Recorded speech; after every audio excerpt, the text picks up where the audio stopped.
विपिन बिहारी, खबर प्रभु लीजे हमारी। बोलिए श्री गुरुदेव महाराज की जय। तो आज तीसरा दिन धर्म के बारे में चर्चा हम सब सुन रहे हैं। नारद जी क्या कहते हैं गृहस्थ धर्म के बारे में, और किसको समझा रहे हैं नारद जी? युधिष्ठिर को। युधिष्ठिर को समझा रहे हैं कि धर्म क्या है। और धर्म में कई तरह का, गृहस्थ, वानप्रस्थ, संन्यास धर्म और ब्रह्मचर्य, इन सब धर्मों का वर्णन नारद जी युधिष्ठिर से करते हैं। और अब हम गृहस्थ धर्म को सुन रहे हैं। मनुष्य का अगर कोई सबसे सच्चा मित्र है तो धर्म ही है। जब कोई साथ नहीं देता, कोई साथ नहीं देता, संसार के लोग छोड़ जाते हैं, परिवार के लोग छोड़ जाते हैं, समाज के लोग छोड़ जाते हैं, तब धर्म साथ देता है। और धर्म ही साथ देता है। धन संपत्ति नष्ट हो जाए, ठीक, संतोष करिए, लेकिन धर्म का नाश नहीं होने देना चाहिए। अगर धर्म नष्ट हो गया ना, तो कितनी भी धन संपत्ति हो, सुखी नहीं रहेगी। लेकिन मनुष्य क्या सोचता है कि धन से मुझे सुख मिलेगा, सारा सुख धन से ही है। यह झूठ है, यह अज्ञान है। सभी सुखों का साधन धन नहीं, क्या है? धर्म है। और धर्म क्या है? मानव सृष्टि से पहले, या ऐसे कहिए संसार बनाने से पहले, संसार को चलाने के लिए जो नियम बनाया गया उसका नाम है सनातन धर्म। यह सनातन है। संसार बनने से पहले जो नियम बनाया गया, जो ईश्वर ने बनाया, किसी मनुष्य ने नहीं, किसी प्रोफेट ने नहीं, किसी दूत ने नहीं, जो स्वयं ईश्वर ने बनाया उसका नाम है सनातन धर्म। और क्यों बनाया? इस संसार को चलाने के लिए जो नियम, जो कानून बनाए गए, उसका नाम धर्म है। और आज के कानून क्या है? मनुष्य जो कानून बनाता है वो टूट जाता है। आज ऐसा कानून बनेगा, कल वैसा कानून बनेगा। एक सरकार आती है तो पुरानी सरकार के बनाए गए कानून को बदल देती है। यह मानव निर्मित नियम है। यह मानव निर्मित या मानव के बनाए हुए, मनुष्य के बनाए हुए कानून है। लेकिन जो ईश्वर ने कानून बनाया वह बदलता नहीं, वो सर्वदा वही रहता है और सारे संसार के लिए है। और जो मनुष्य कानून बनाता है, नियम बनाता है ना, वो क्या होता है? वो किसी देश के लिए होता है, किसी समाज के लिए होता है, किसी परिवार के लिए होता है।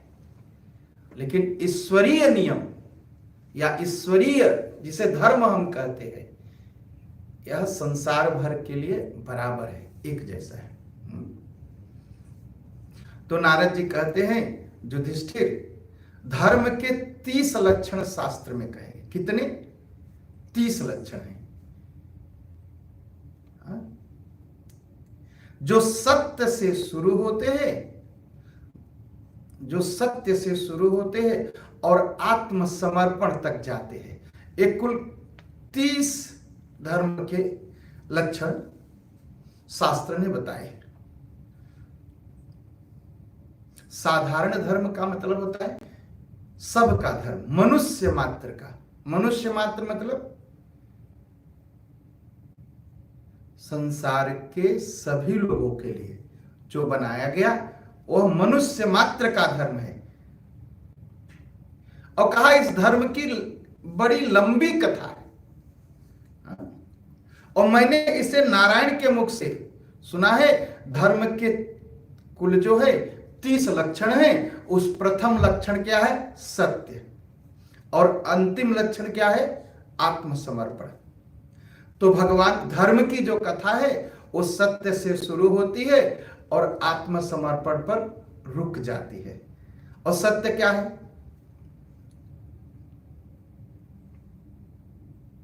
सत्य है सत्य नारायण। क्या? नारायण ही सत्य है। ईश्वर के बारे में जो चर्चा की जाए वही सत्य है। सत हरि, हरि सत्य है। भजन, भगवान का भजन सत्य है। यह सत्य है जिसके सहारे, जब सत्य के सहारे हम सत्य नारायण भगवान से मिल सकते हैं। और सत्य का निर्वाह सब दिन करना चाहिए। सत्य का पालन बहुत जरूरी है। राजा दशरथ ने सत्य की रक्षा के लिए राम जी को, जिसको बहुत प्यार करते थे, और कितना प्यार करते थे, दशरथ जी कितना प्यार करते थे राम जी को। जिस पर लोग जान छिड़कते हैं तो क्या कहते हैं? प्राण प्रिय। यही कहते हैं ना, प्राण प्रिय, मुझे आप प्राण से ज्यादा प्रिय है। तो राम जी, दशरथ जी राम जी को अपने प्राण से ज्यादा प्यार करते थे। ऐसे राम जी को सत्य की रक्षा के लिए जंगल भेज दिया और कहा भी, हार रघुनंदन प्राण प्रीते, तुम बिन जियत बहुत दिन बीते। हार रघुनंदन प्राण प्रीते, तुम बिन जियत बहुत दिन बीते। जिसको प्राण से ज्यादा प्रेम करते थे, सत्य की रक्षा के लिए उसे वनवास भेज दिया। भगवान को वनवास भेजा लेकिन सत्य की रक्षा कर ली। और क्या एक बहुत अच्छा कहा दशरथ जी ने, रघुकुल रीति सदा चली आई, प्राण जाई परु वचन न जाई। प्राण दे सकते हैं लेकिन वचन नहीं छोड़ सकते। यह रीति है, यही है सत्य की रक्षा। और दशरथ से बहुत पहले हरिश्चंद्र हुए। हरिश्चंद्र जी ने सत्य की जो वचन दिया उसकी रक्षा के लिए क्या किया? जो वचन दिया उसकी रक्षा के लिए। और कैसे वचन दिया? वो सपने में, वो सोए हुए थे और सपने में अपना राज्य दान कर दिया। सपने में वचन दे दिया कि राज्य का दान करता हूं, और उठे तो उनको हुआ कि मैंने तो वचन दे दिया, चाहे जागते हुए दिया चाहे सोते हुए दिया, लेकिन वचन तो दिया। उस सत्य की रक्षा के लिए राज्य छोड़ दिया, बंद कर दिया, स्वप्न में दिए हुए वचन का। और पत्नी को बेच दिया सत्य की रक्षा के लिए। बेटे को बेच दिया सत्य की रक्षा के लिए। कुछ भी हो जाए तो सत्य की रक्षा करनी चाहिए, सत्य में अटल श्रद्धा रखनी चाहिए। महाभारत के अनुसार जिससे सभी का कल्याण हो सके ऐसा विवेकपूर्ण वचन ही सत्य है। सत्य क्या है? जिससे सभी का कल्याण हो ऐसा विवेकपूर्ण वचन ही सत्य है।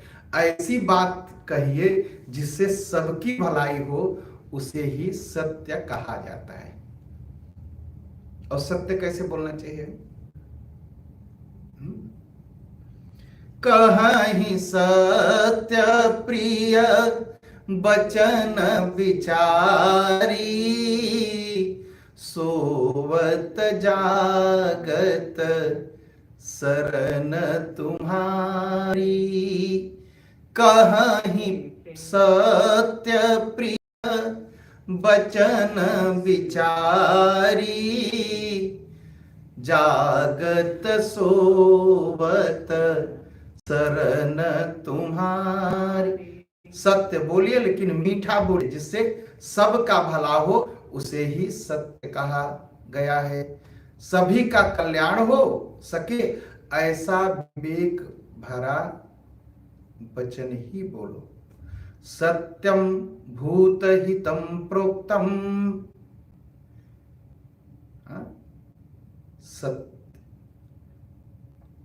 सब जीव की भलाई के लिए ही बोलना चाहिए। कृष्ण भगवान तो झूठ बोले और बहुत बार झूठ बोले, जब बचपन से झूठ बोलते रहे। मट्टी नहीं खाई, दही नहीं चुराई, बहाना बनाते रहे। लेकिन उनका भी वचन सत्य है। क्यों सत्य है? क्योंकि वो संसार की भलाई के लिए बोले, सर्वजन हिताय के लिए बोला। कहा महाभारत के युद्ध में द्रोणाचार्य के प्रसंग में श्री कृष्ण को असत्य बोलना पड़ा था, झूठ बोलना पड़ा था। द्रोणाचार्य बहुत घनघोर युद्ध कर रहे थे और उनके हाथ में जब तक तीर धनुष था तब तक उन्हें मार पाना असंभव था। क्या किया जाए? तो एक अश्वत्थामा नाम के हाथी को मारा गया और द्रोणाचार्य से कहा गया कि आपका पुत्र अश्वत्थामा मर गया। द्रोणाचार्य को यह बात झूठी लगी। उन्होंने सोचा कृष्ण तो सत्य बोलेंगे नहीं, ये तो झूठ बोल जाते हैं सबकी भलाई के लिए। तो ऐसा करूं, धर्मराज से पूछो, युधिष्ठिर से। अगर युधिष्ठिर कहे कि अश्वत्थामा मारा गया तो मैं मानूंगा। और धर्मराज युधिष्ठिर कभी असत्य बोलते नहीं थे। मैं उनसे जाकर के पूछता हूं। और जो द्रोणाचार्य जी युधिष्ठिर के पास गए, कहा यदि मेरा ही पुत्र मरा है तो मुझे शस्त्र त्याग करना पड़ेगा। क्या सचमुच मेरा पुत्र मारा गया? युधिष्ठिर तुम सत्य बोलो।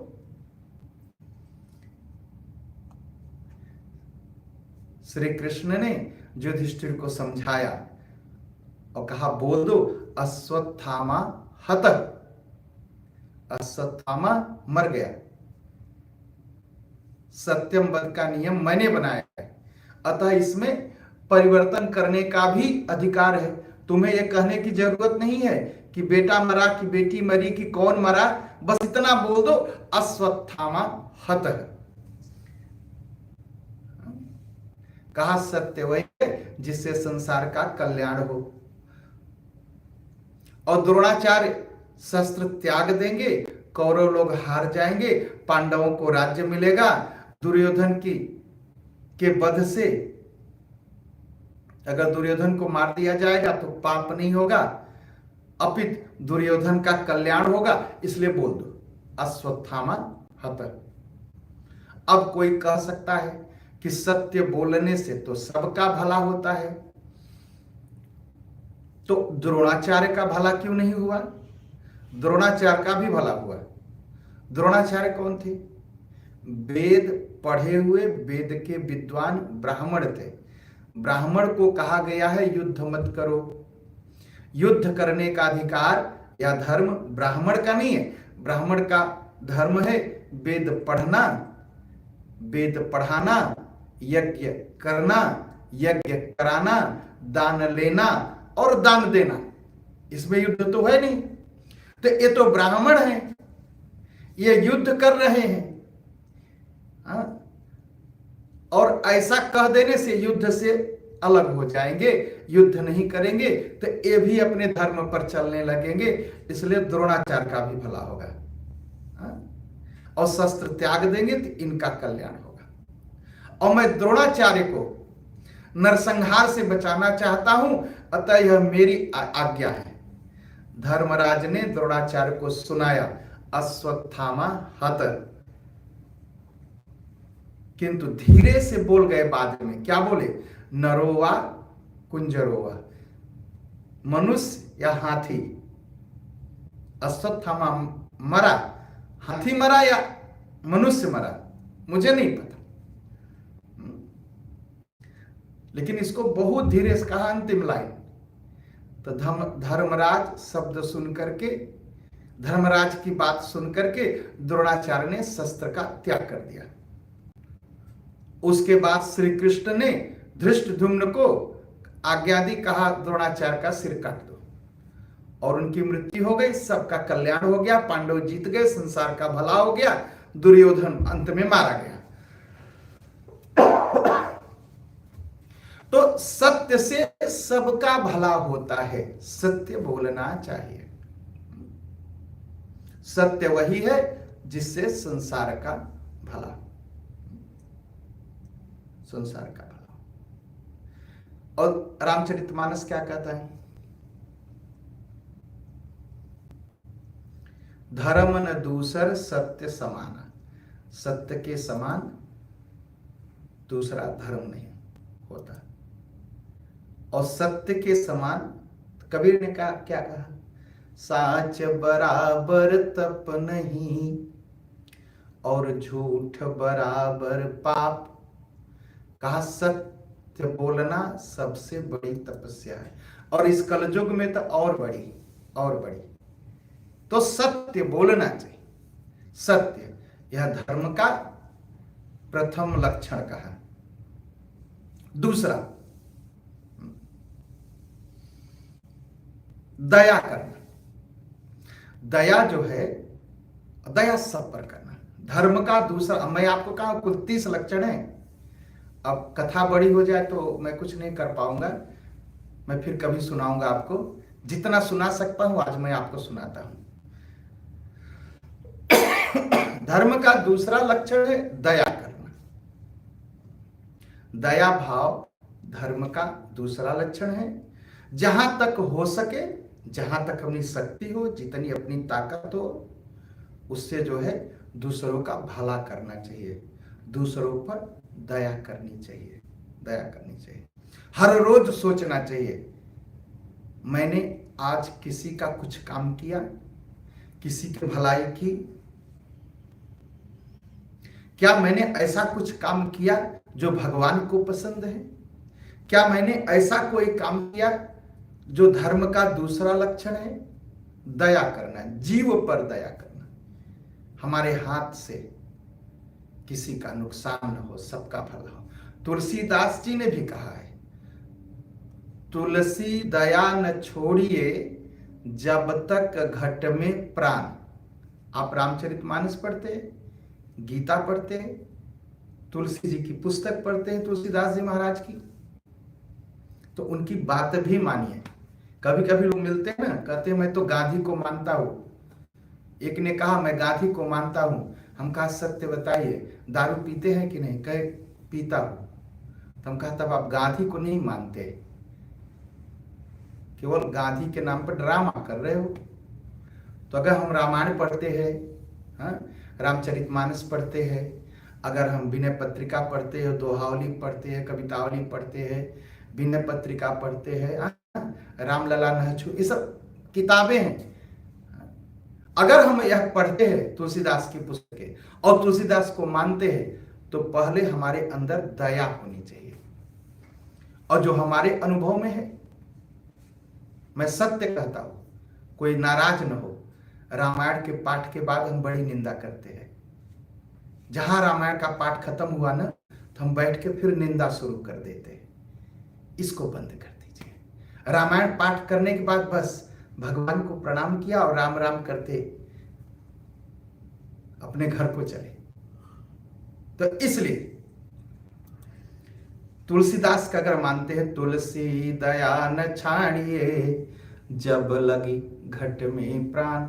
जब तक जीवन है, जब तक संसार शरीर में प्राण है, जब तक हम संसार में हैं, तब तक दया करते रहिए। और जो चाहता है कि इसी जीवन में भगवान मिल जाते, भगवान को देख लेता, उससे विवेक पूर्वक दया करनी चाहिए। कैसे दया करनी चाहिए? अगर कोई मिले ना तुरंत, तुलसीदास जी ने कौन सी चौपाई गाई है?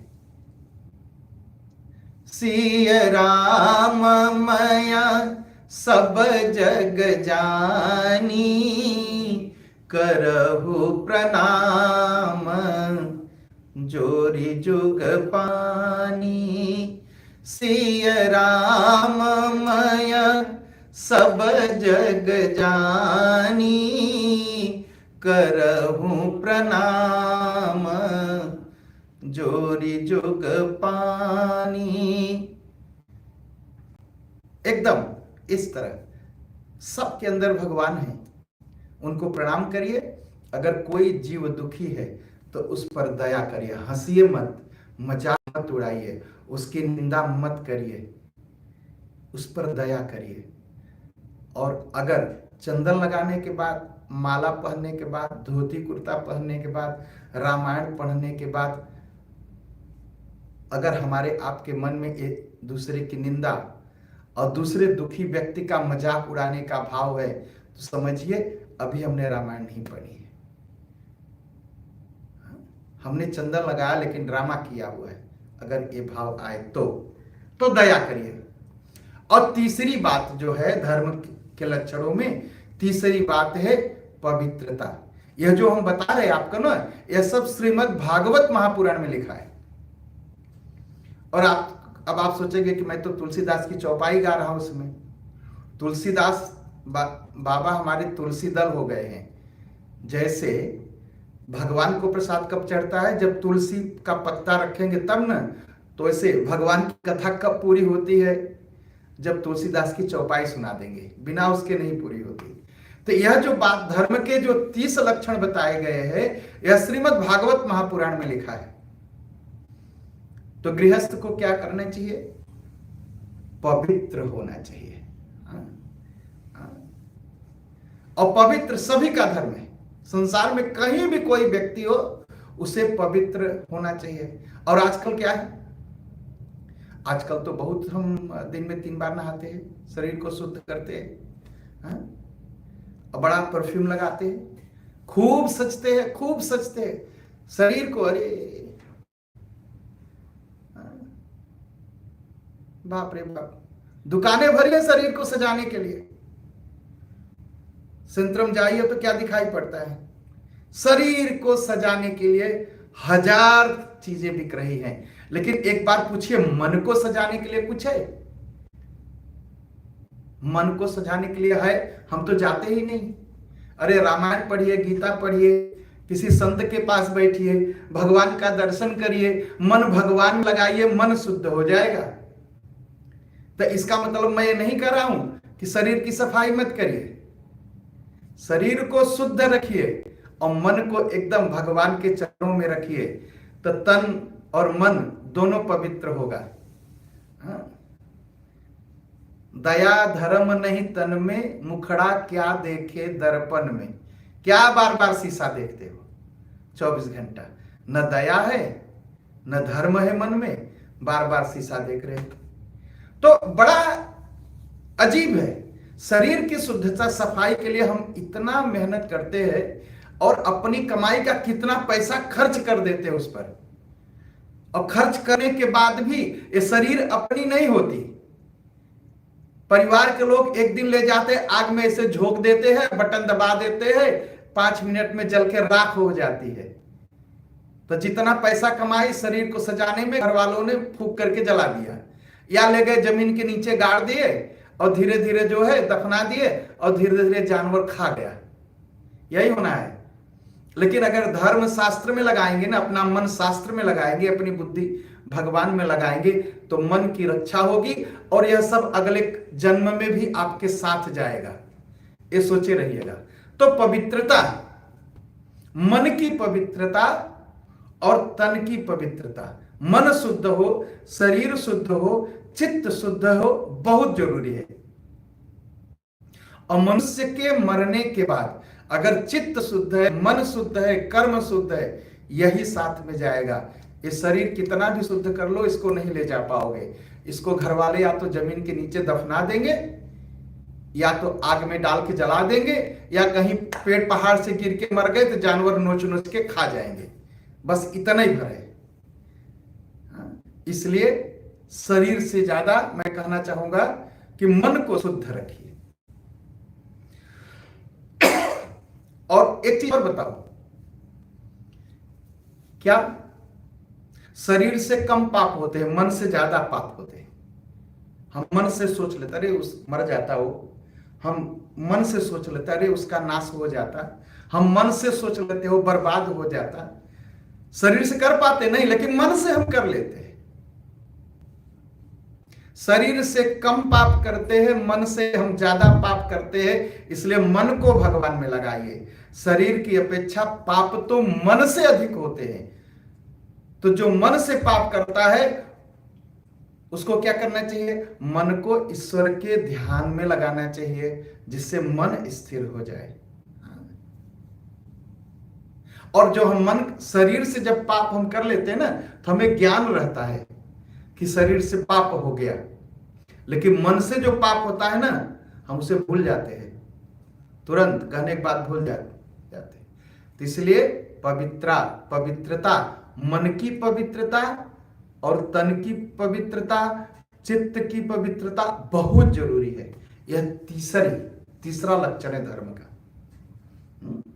चौथा धर्म है तपश्चर्या, तप करना। किस लिए तप करना? धन के लिए नहीं। धन के लिए तो हम बड़ा दुख उठाते हैं, बहुत दुख उठाते हैं। जैसे चिड़िया सुबह उठती है, भोजन खोजने लगती है जब तक सूरज नहीं डूबता, वैसे ही हम उठ जाते हैं, शाम तक जब तक बिस्तर पर नहीं गिरेंगे तब तक भोजन की चिंता रहती है। नौकरी तब, बिजनेस तब, ये तब वो, और कभी कभी सपने में भी वही करते रहते हैं। इतनी चिंता रहती है, इतना दुख उठाते हैं। तो तपस्या किस लिए करनी चाहिए? ईश्वर की प्राप्ति के लिए, समाज के सुख के लिए। और संत क्या कहते हैं? वाणी की तपस्या करनी चाहिए। वाणी और बर्तन अगर साफ नहीं है ना, तो उसमें रख करके अगर भोजन करोगे तो बीमार हो जाओगे, जरूर बीमार होगे। और वाणी अगर शुद्ध नहीं है तो लात जरूर खाओगे एक न एक दिन, सोचे रहना। भोजपुरी में कहावत कहते हैं ना, इसी मुंह पर लोग लात खाते हैं, इसी मुंह से लोग मिठाई खाते हैं। इसलिए मीठा बोलना सीखना चाहिए। कितना भी क्रोध में हो किसी के ऊपर, कितना भी कुछ हो मन में, लेकिन पहले मीठा बोलना जरूरी है। एकदम मीठा बोलना जरूरी है। वाणी और बर्तन दोनों शुद्ध रखिए। लोग बड़े जल्दी से बोल देते, हाँ हाँ मैं तो एकदम खटाके बोल देला। सोचिए क्या कर रहे हैं आप? यह मूर्खता है, बहुत समझदारी नहीं।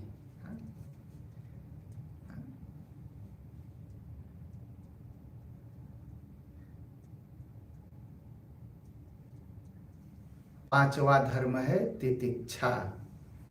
भगवत कृपा से जो दुख मिले।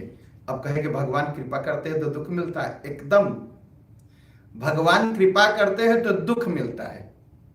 और डॉक्टर कहेंगे कैसे? डॉक्टर कृपा करता है तो क्या करता है? मान लीजिए पाका हुआ हो और डॉक्टर के पास ले जाए, और डॉक्टर कहे नहीं नहीं नहीं, मैं दवा नहीं दूंगा इसकी, क्यों? तुम्हें बहुत पीड़ा होगी। तो ऐसे डॉक्टर को अच्छा डॉक्टर मानेंगे? नहीं ना। अच्छा डॉक्टर तब होगा जब एक छुरी उठाएगा और हमारे पाका को काट करके उसका जो पस है निकाल देगा, तो दुख होगा ना। तो भगवान जो दुख देते हैं ना, हमारे किए गए कर्मों को मिटाने के लिए करते हैं। भगवान भी एक डॉक्टर ही हैं। हमारा ऑपरेशन करके हमारे पाप कर्म का जो पस है उसे निकाल देते हैं, फिर शरीर शुद्ध हो जाती है। तो भगवत कृपा से जो दुख मिले उसे सहन कर लो। शत्रु के प्रति भी सद्भाव बनाए रखो, तभी परमात्मा आपके पक्ष में होंगे और आपके शत्रु को दंड देंगे। कहेंगे कैसे? दुर्योधन गया था जंगल में, वहां जंगली लोगों से कि शराब के नशे में दुर्योधन जंगली लोगों पर अत्याचार कर रहा था। जंगली लोगों ने एक कर्ण को और दुर्योधन को बांध लिया, बंदी बना लिया। 100 भाई थे, 100 भाई को बंदी बना लिया जंगल के लोगों ने। कभी कभी लोग कर्ण का बड़ा महत्व बताने लगते हैं कि कर्ण ऐसा था, कर्ण वैसा था। कर्ण जैसा मूर्ख कोई नहीं था। जो मूर्ख की सेवा करने लगे उससे बड़ा मूर्ख कौन। और कर्ण बहुत शराबी था, शराब के नशे में था। जब जंगल के लोगों ने उसे पकड़ लिया, लड़ नहीं पाया,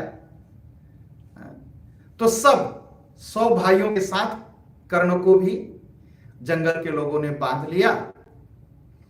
तो एक खबर कहां गई? युधिष्ठिर के पास। युधिष्ठिर भी जंगल में थे। तो भीम ने कहा, अरे पकड़ लिए हैं, मार देंगे, सबको खत्म।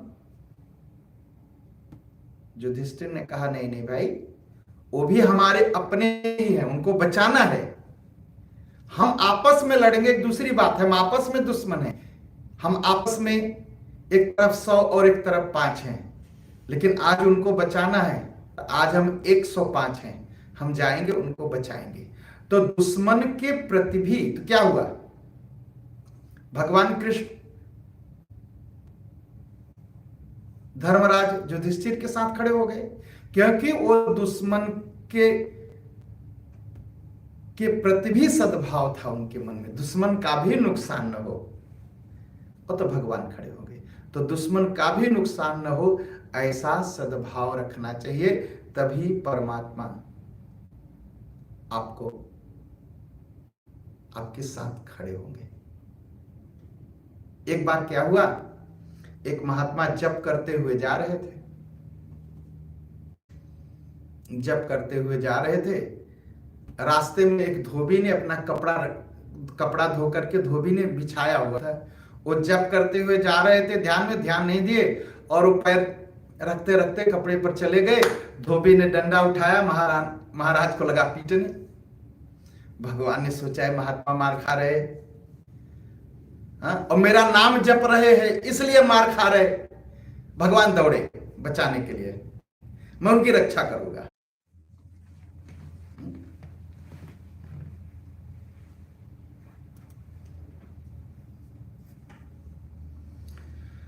मंगल भवन अमंगल हारी, द्रबहु सो दशरथ अजीर बिहारी।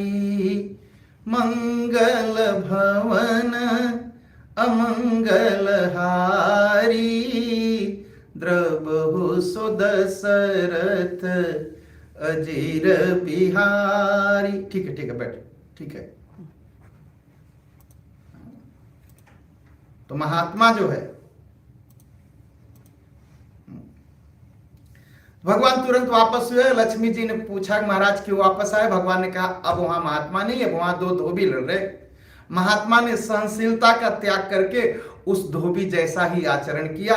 अब मुझे वहां कुछ नहीं करना है। तो दुश्मन के प्रति भी सहनशील होना चाहिए। सहन